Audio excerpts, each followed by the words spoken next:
বন্যায় ক্ষতিগ্রস্তদের আর্থিক সাহায্য প্রদান সহ 10 দফা দাবিতে আশ্রম চৌমুহনী স্থিত আগরতলা পুর নিগমের পূর্ব জোনাল অফিসের আধিকারিকদের সঙ্গে ডেপুটেশনে মিলিত হয়েছে সিপিআইএম পূর্ব আগরতলা অঞ্চল কমিটি। সিপিআইএম নেতা অমল চক্রবর্তী বলেন, আগরতলার বিভিন্ন নিম্নাঞ্চল এলাকার জনগণ প্রতি বছর বন্যায় ক্ষতিগ্রস্ত হচ্ছেন।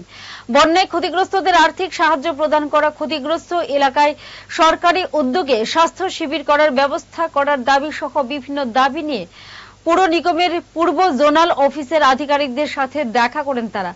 আধিকারিক এই ব্যাপারে যথাযথ ব্যবস্থা গ্রহণের আশ্বাস দেন।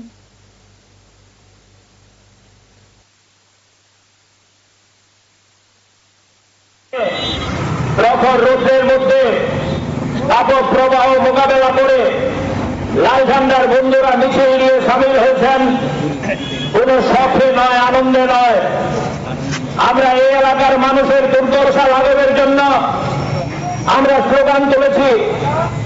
এই গত 31 মে এবং 1 জুন আগরতলা শহরে যে বন্যা হয়ে গেল 2 ঘন্টার বৃষ্টিতে, এই বন্যা পরবর্তী সময়ে জনগণের যে অশেষ দুর্দশা এবং এই ধরনের বন্যা পরিস্থিতি আগরতলায় যাতে আর না হয় তার আগাম সতর্কতা, আগাম ব্যবস্থা নেওয়ার দাবিতে সুনির্দিষ্ট কিছু দাবি নিয়ে আমরা আগরতলার পৌর নিগমের পূর্ব জোনাল যে অফিস আছে তার অ্যাসিস্ট্যান্ট মিউনিসিপ্যাল কমিশনারের কাছে ডেপুটেশন নিয়ে আমাদের বন্ধুরা গেছেন।